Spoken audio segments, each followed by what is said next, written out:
ก็จะเป็นกุดนอนไผ่กุดนอนมันจ้ะกาสวัสดีจ้าสวัสดีอีกรอบจ้าผู้แรกก็4 โมงผู้แรกสิเมื่อพี่น้องเพราะว่าโอกาสที่จะมาพี่มันก็ยากก็เลย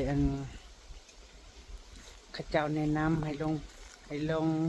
ลองไปปฏิบัติธรรมอยู่ผู้อยู่อยู่ข้างลุ่มพอ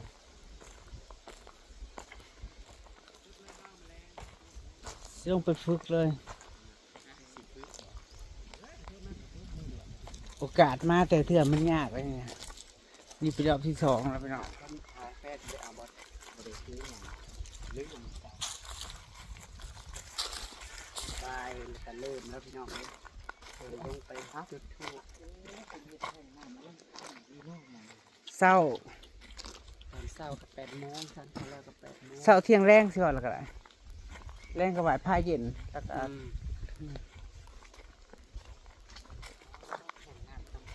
เฮ็ดปวกออกได้พี่น้องแทนปลายปวกอาจารย์เพิ่นเก็บมาได้2 ยมพอเพิ่นโพสเพิ่นเก็บทางเงินหม้อเป็นป้าไม่อันนั้นไม่ซักบอกไม่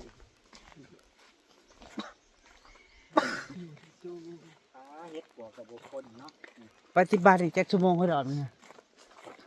เมื่อนี่นา2 3 4 3 5 โมงพอสิมาเล่นเนาะเด้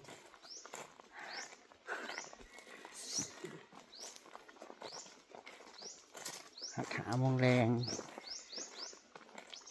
ก็ประมาณทุ่มกลัว2 ทุ่มแล้วซุ่มเทียบกับเขาไปนั่งหม้อไปเขาไปซื้อแล้วก็มีจั่วไปนั่งหม้อนั่งสมาธิผ่านเลยกัดชุกเพิ่นเล่งให้ชุกเพิ่นน้ำเด่นครั้งแรกก็ท่านผ่านมันซับน้ำไม้นะไผ่ท่านได้ผ่านแน่เด้อจะได้มีเทียบเลยแล้วมันคือฉันน่ะฉันมาฝึกฉันมาเดินนั่งงานขอขี้เดียวมาทวนงานเพราะว่าฉันเคยเอาหมอมาทวนงาน14 มื้อ14 มื้อ14 วัน14 มื้อแล้วจ้ะเพิ่นก็จะเข้าไปนั่งหม้อแล้วก็จังกลับบ้านได้ครบแล้วแต่ให้มาฝึกมายังกัน14 วันเอาดิเอานะมั้ยจะเอาไปเที่ยว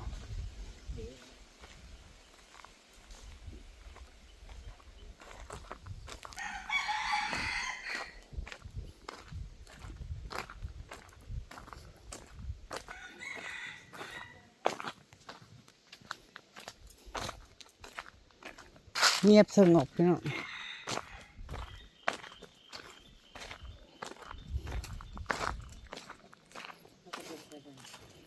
ก็ไม่สักไฟบน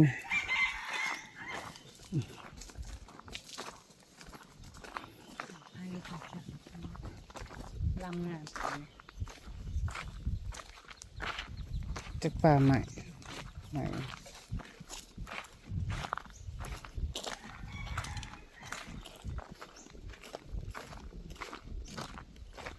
นี่เป็นตาเย็นเลยนี่น้ำก็แบบบริขาดเลย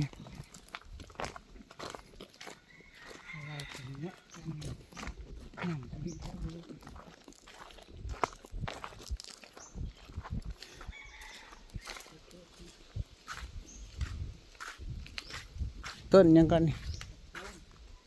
ต้นชมพู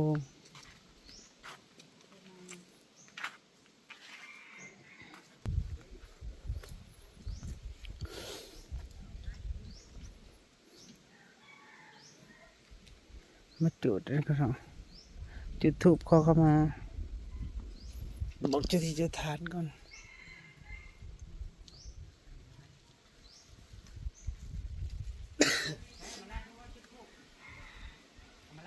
มีเด็กจักดอก16 ดอกแต่วะจุดทูบ16 ดอกขอให้ลูกผ่านกรรมฐานไว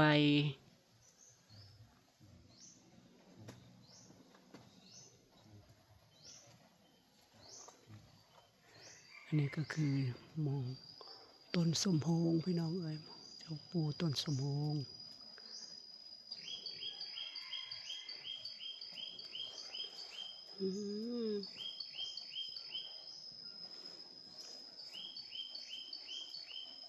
คิดได้อยู่บ้างล่ะ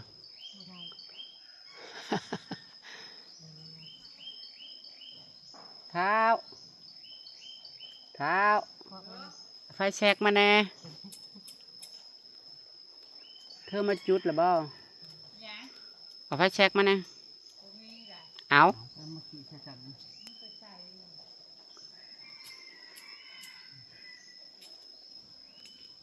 ย่างลงไปเอาในอันร้านมาให้นะ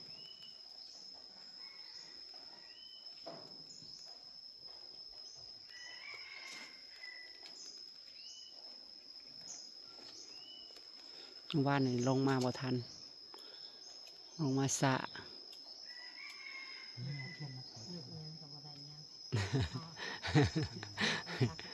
นึกยังบ่ทันบ่เ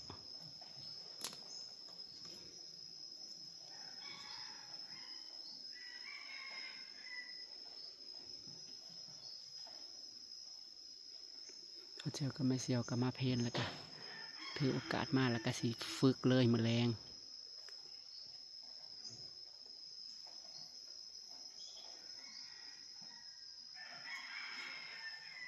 ขอเอาปรารถนาเอา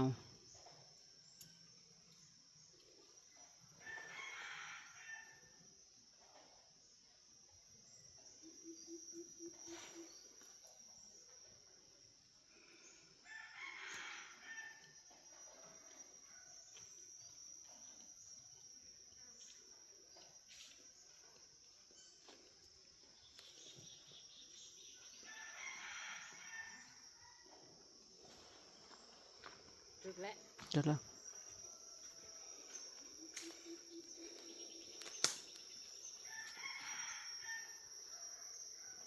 มีหมากได้เนาะหมากสมโพง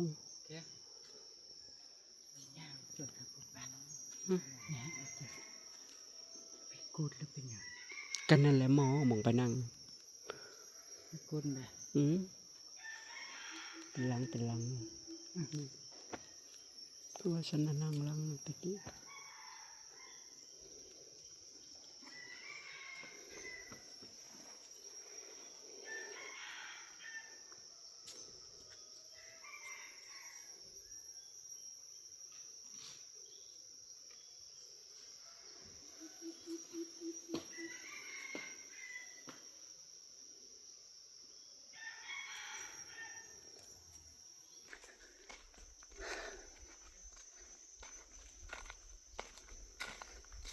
มาก็บอกแต่คนทางบ้านว่าสิมาเพนแค่นั้นก็ไปบอกเขาสิมาโดนสำใจเด็กมา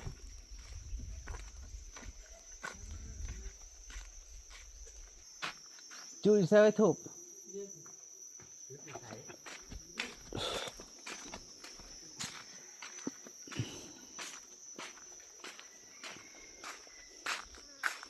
สิว่าอยู่นี่ก็เป็นดอนเนาะเป็นดอนเฮ็ดดีอีหลี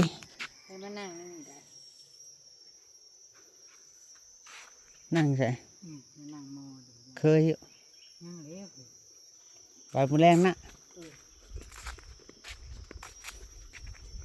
มองนั่งหม้อไว้อยู่นี่มองนั่งปฏิบัติอยู่ข้างในอยู่นะห้ามผ่านก่อนได้รับอนุญาต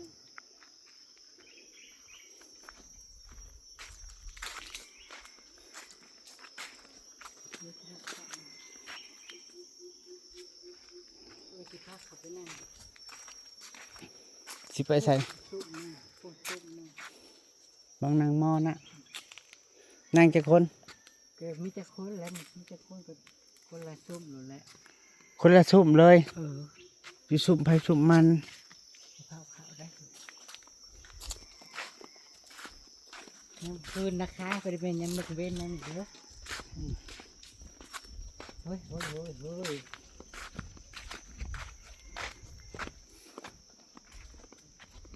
ฮิตเนี่ยเฮ้ยฮิตปัว เอา ย่างมาเพาะเห็ด เว ป ท วก หัวกันให้ดอกแค่สิ เพาะเห็ดปวกน้องมาเพาะเห็ดปวกโอ้ยเห็ดปวกมันกระแรงเร็ว นี่ ย่างไปย่างมาก็ได้ เก็บเอาเฮ้ยขาดก่อนจะไล่ไว้หูดอกใหญ่ที่สุดแล้วเนาะ ว่ามันเห็ดพี่เบื่อดอกข้าวยัง ตัวจ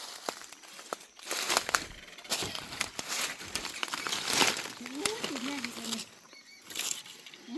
จุ่มใหญ่ที่สุดนี่เอา ปลาจุ่มมันกระแรงพี่น้องจุ่มใหญ่ลิ้นนี่มันแห้งโพดแล้วจุ่มมันแห้งพี่น้องเอ้ย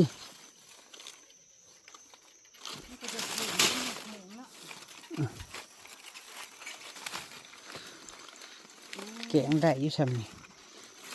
มันอึดมันอยาก ลายขึ้นมาให้เห็นไปเลยลายเติบ เมื่อวานนี่พอดีนี่นะ เอาบริย่างมาเลย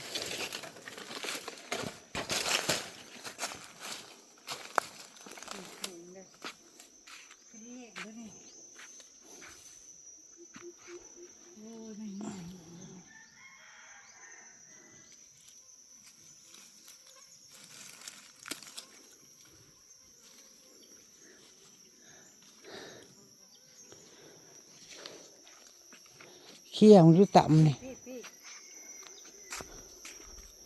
มันเนี่ยก็โจ้ยเฮ้ยมันง่ายเอาเนี่ยนี่ นี่ นี่มันนี่ชะลออยู่นี่ โอ้ยโอ้ยอุ้ยยังอันนี้นะยังมาเลย ถือเสียง นี่นะ จิบเอาไว้จิบเอาบนนี่นี่นี่นะโอ้ย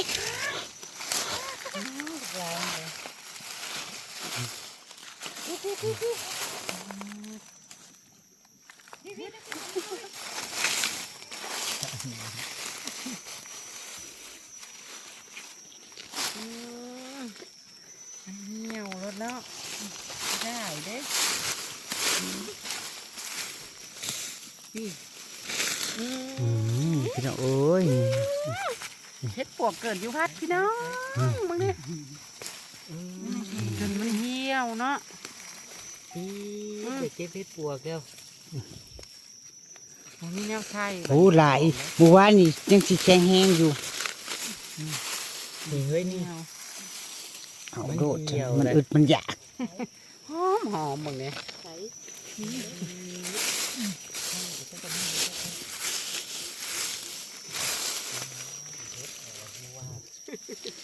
พากันนวดเผาเห็ดเนาะพากันนวดเผาเห็ด โอ้ยสิว่าอีเด้ เสียว ปล่อยวางยังบ่ได้เด้อจ้า บ่สิปล่อยหยังอาจารย์เพิ่นไปเก็บมาให้แม่นแกงมึงเพิ่นเด้บ่ดอกนึงผู้แล้วเอาเลยไหม ใส่มาดู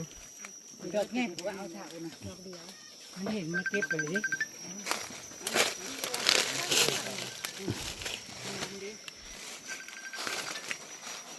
ดอกจะฟังเดียวนี่บอก เพื่อนทั้ง เบิ้งอันนี้ดอกจุ่มมันออกยาวไปสุดกัน เดี๋ยวไฟประตูมาคือบ่มีเห็นยาวบ่ฮู้กันนะแม่กดกระไดเลยมันเป็นเรื่องมันหอมดิขึ้นเลย เฮ็ดนะอันนี้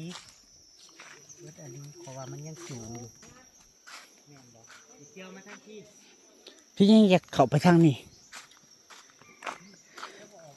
ลูกพี่เพิ่นมาแล้วน้าพ่อเพิ่นมาแล้ว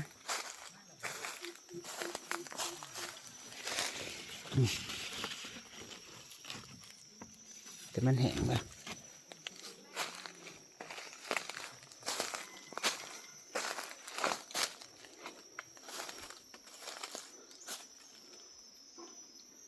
สีมันเคลือบกับใบตองสักหนึ่งบริเห็นพี่น้องเอ้ย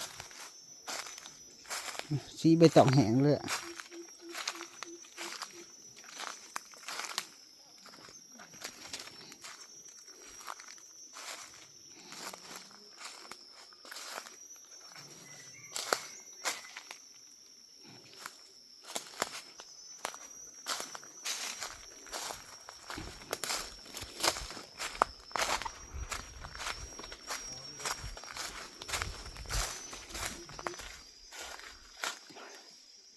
ปล่อยวางบ่ได้เด้อจ้าของมากเห็นแล้วก็อยากเก็บ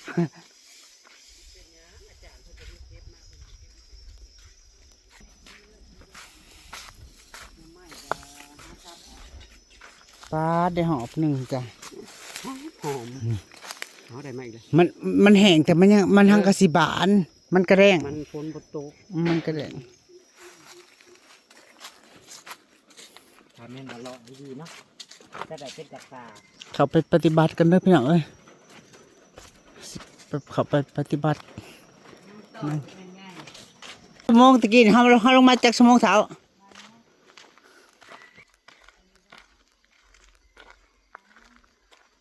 บ่ายหนึ่งบ่ายสองบ่าย3 โมงแรงป้า3 ชั่วโมงพี่น้องพากันลงมาปฏิบัติธรรมนั่งสมาธิเดินจงกรมมือแรงอีกจะเข้าอีก แมลงขนมประยุสิเมื่อ มือบอก ขนมมาเพนเดี๋ยวมาเพนหมูนเด้มาเพนหมูแล้วก็เลยลงมาลองเบิ่งเด้ก็เลยลงมาลองเบิ่งพี่น้อง3 ชั่วโมงนะคะไปนั่งปฏิบัติอยู่หันเดินจงกรมแล้วก็นั่งปฏิบัติโอ้ยปวดคอหนอขน้อยปวดกระดูกกระเดี่ยวแทหนอโอ้ยขนาดมือเดียวนี่พี่น้องย่างหนอยกหนอลงหนอถือกหนอกดหนอจังหวัดที่หาโอ้ยเสียว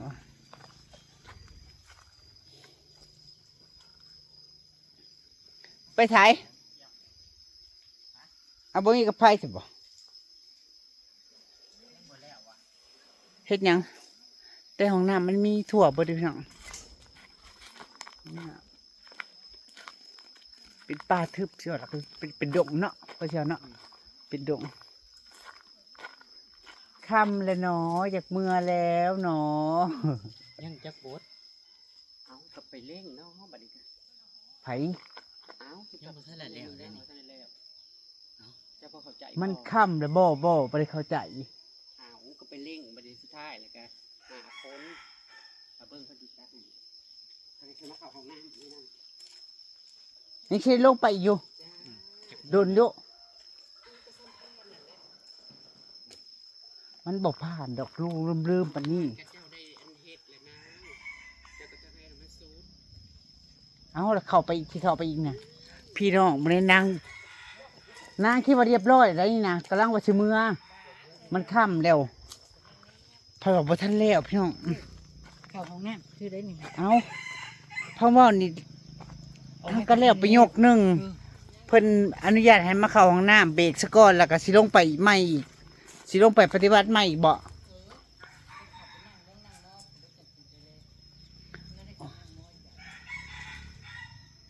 ค่ำแล้ว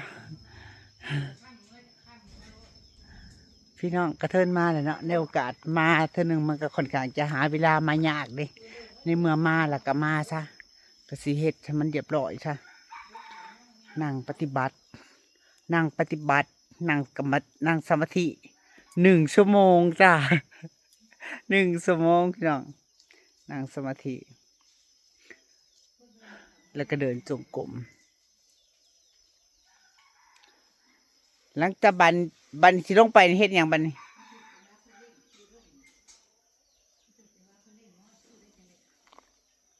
ลูก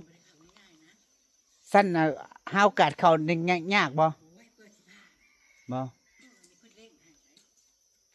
แล้วลงไปเห็นอะไรปัน ก็สิลูกไปเล่นมอน้อให้แล้วไปเล่นน้อให้ไปนั่งมอ หนอมอนอะไรบ่เข้าใจ เพิ่นลูกเล่นธรรมะที่ให้เฮาเลย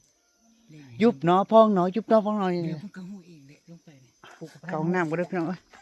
เบรกนั่งถ่ายนี่แล้ว เออ เพื่อชิแล้วข้าเมื่อว่าสีแวะซื้อท่องดูดอากาศเมื่อนำพี่น้องคำแล้วก็บอกว่าอันร้านเขาสปิดก็บอกว่าร้านเขาสปิด เราไม่เศร้าเลย กระเทินได้เอารถใหญ่ขึ้นมาแล้วก็อยากซื้ออหย่างเมื่อให้มันครบให้มันพร้อมเลยพี่น้อง ประธานดอกยังแมลงนะจะได้กับประธานนี่ก็4 โมงแล้วไป โอกาสมาวัดนี้ยากพี่น้อง เคยมาแต่ครั้งหนึ่งแต่2-3 ปีที่แล้ว มาเลยพ่อเพิ่นเล็ก แล้วก็แล้วแต่ว่าคุณแม่นางน่ะมาดูมาบ่อย โอกาสจะได้ คุณแม่มา ง่ายๆ แต่ละเทื่อน่ะหลายมื้อ6-7 มื้อบ่ ซื้อเด้อเขาจะ สรุปสิลงไปอีกจ้าสรุปเขาไปนั่งปฏิบัติน้ำเพิ่นบ่พระปัดผ่านเลยไปใส่บันพาไปใส่ เก็บดอกไม้งามๆถ้าอยากได้คนละเรา สิพาเขาไปปฏิบัติอีกไปนั่งกรรมฐานใช่ปะ นั่ง ปลา นั่งกรรมฐานอยู่หม่องผู้อยู่ นางกับ อยู่กุดเป็นกุดที่แบบอยู่ที่เงียบสงัดที่สุดนะพี่น้อง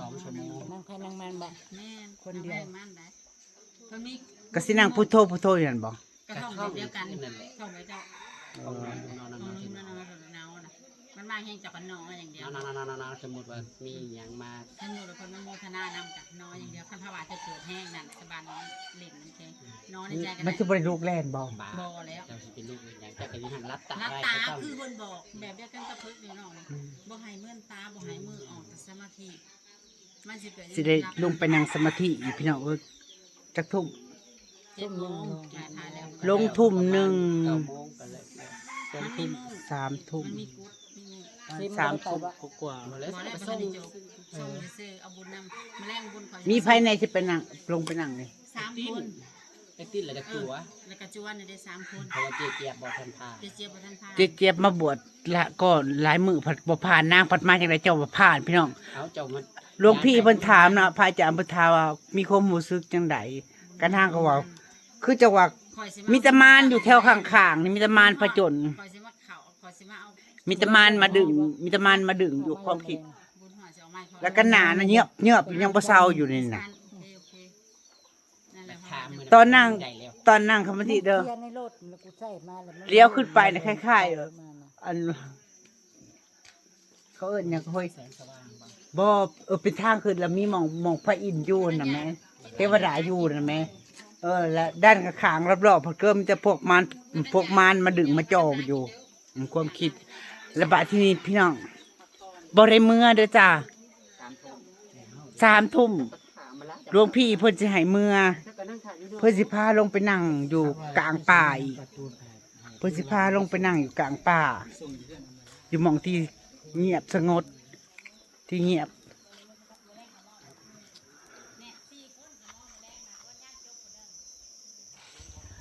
ขึ้นมาน้ำกันพระจากเมืองบริเข่าเพิ่นบริเข่ามอพี่น้องมีแต่คนที่จะไปเข่ามอนี่มี4 คนพี่น้องมีจะคนหนึ่งอาจัว2เมซี่กับเมซี่ทั้ง เราเปิดกันวันงานจบแล้วก็ได้ขับมอ คือคันในคันทวนครบ14 มื้อก็ได้ขับน้ำมา บ่เขาบ่ โอ้เลยปกติจุกเป็น2 มื้อครบเลย14 มื้อ เอาเข้าไปน้ำกันบ่ได้บ่ โอ้นี่ ฮะ โอ้คือฉันเนี่ยฉันเข้าไปนั่งหม้อพานแล้วแล้วก็มาทวนงานจบแล้วก็ได้เข้าไปนั่งไม่แล้วก็จ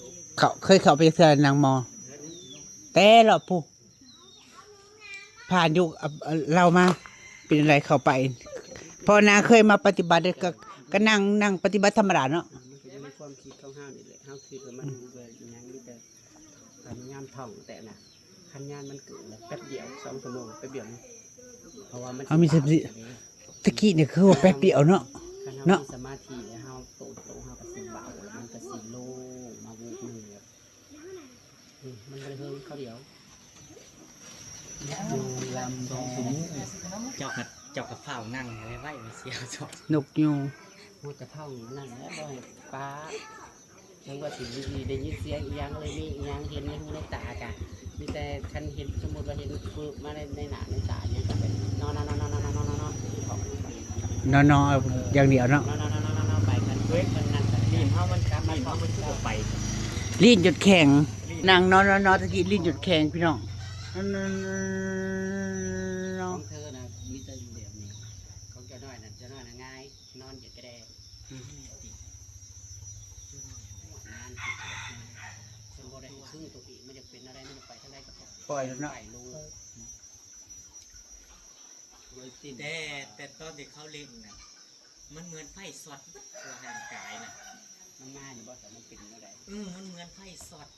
เฮาจังว่าสิงายลมลงมันเวล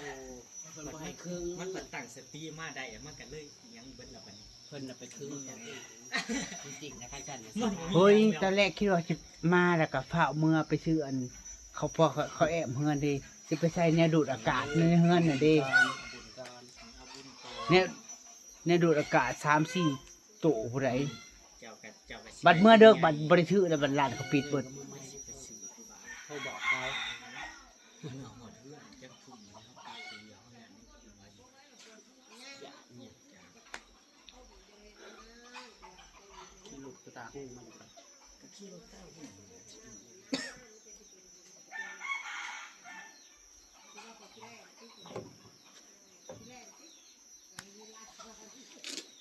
มาปฏิบัติอันนี้ครั้งแรกการพาเลยเจียมาลา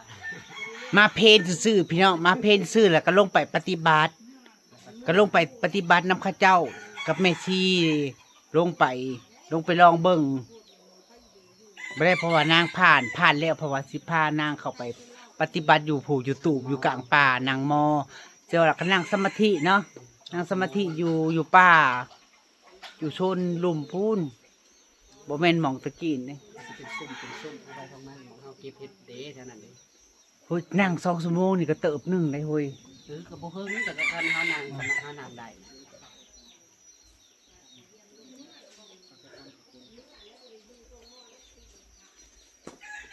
พองหนอยุบหนอ น้องนั่งน้อติดน้อ ก็สิไปนั่งสมาธิก็สิ ส่วนยัง พองหนอยุบหนอ นั่งหนอ ช่วงคนเล่นมันก็ยังเว้าน้ำไรมัน นั่งหนอหูหนอเนาะ คือ ถือมีแต่หู ผู้ใดก็ แล้วเพื่อนน่ะสลับกันไปสลับกันมา ลง ต้น สุดท้ายไอ้ตีนผัดบะบ่จื้อคำสุดท้ายคือน้องบ่จื้อซะ ถือเนาะถือช่องเถื่อก็หูซึกหนอเพราะว่าถือหนอ โอ้ยโยมขึ้นไปนอนอยู่หลังคา หันใจเข้า หันใจเข้า พองหนอ หันใจออก ยุบหนอ นั่งหนอ ถือหนอ มีแต่คิดว่าจะหูซึกหนอหูซึกนอน คิดว่าถือเลขถือน้อง อยากเมื่อหนอ บ่ได้มือดอก อะขอเพิ่นเมื่อก็บ่ได้บ่ย อ้าวมันพาอะไรก็เทินอะไรก็เดินมาแล้วเฮ้ย พวกก่อนเขาถาแต่อันนั้นได้เดี๋ยวนี้ ถ้าอากาศมันค่ำแล้วเขาสิเฮ็ดแนวใดเดี๋ยวนี้นะ เขาเลิกแล้ว เนี่ยก็เลิกกับมือใหม่อย่าพาห่วงเรื่องอีหยังนะตอนนี้นะคือเอาบุญสะก่อนเพิ่นอย่างอันนี้นะแสดงว่าเพิ่นอยากให้เจ้าอันนี้ใช่แต่ว่าเจะเป็นผ่านเดี๋ยวถามได้ยังบ่ผ่าน มันคำว่าบ่ผ่านเป็นอะไรเนาะ มันก็บ่มีความรู้สึกหยังบ่ มันกำลังเกิดสมมุติว่าญาณน่ะกำลังเกิดแต่บะเร็งน้องบ่ทันนั่งคล้ายๆว่านั่งอันกันสิในความมันนั่นนะแต่ว่า มันก็บ่เป็นกันไปกับมันนั่นแหละ มักต้องแรงเนาะ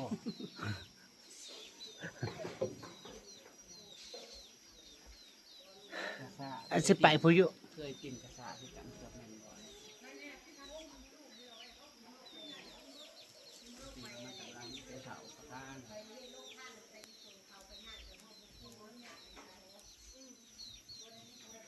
ยามเพิ่นถามแล้วมันชื่อเพิ่นสิถามอันนี้ว่าคันหมายว่ามันยึกหยังคิวลึกหยังนี่เพิ่นก็ถามว่าคิวนึกแห้งเข้าใจเต้นสั่นแห้งแสดงว่าทาน หน้าคนนี้เพิ่นทานมากูกลัวบ่มีแต่หน้าเลยมันหยึบอยู่ ขนาดยุบแห้งบอกเป็นทาน แต่ว่าคงรู้สึกเด้อตอนตั้งแต่นั่งสมาธินี่คือว่ามีแต่พวกมารน่ะอยู่ข้างๆน่ะ เต็มอยู่คือว่าเอาว่าหลายอย่างสัตว์มันมีแต่พี่น้องเอ้ยบ่ได้เมื่อสรุปบ่ได้เมื่อเจ้า อนุโมทนาสาธุบุญน้ำเจอมาลาหลายๆมาแบบมาเพนแต่ว่าเพิ่น เดี๋ยวสิบอกความรู้สึกอีกรอบหนึงแล้วจ้าหลังจากที่จะลงไปนั่งปฏิบัติธรรมอยู่พูนปฏิบัติอยู่ตูบอยู่กลางป่าคนเดียวนะคะแม่นบ่ต่อตูบนะและก็บ่ได้ใกล้กันพี่น้องอยู่คนละโซนเลย อยู่กลางป่าโคก ตูบคนเดียวโอ้ยเฮ้ย บ่มีหยังต้องคิดย่านนู่นนี่นั่นบ่มีหยังนั่งรับจบบ รรยากาศบรรยากาศ อันนี้ค่ำมืดเขาเจ้าก็ออกเมื่ออะไรนะเขาเจ้าก็จะเมื่อเดือแต่ไม่ซีกับอาจั่วหลวงพี่หลวงพ่อเท่านั้นเงียบก็ขึ้นมาคือสิเงียบสงัดเนาะเงียบเก็บ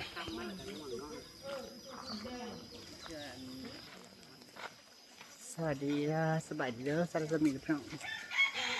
เหนื่อยยาว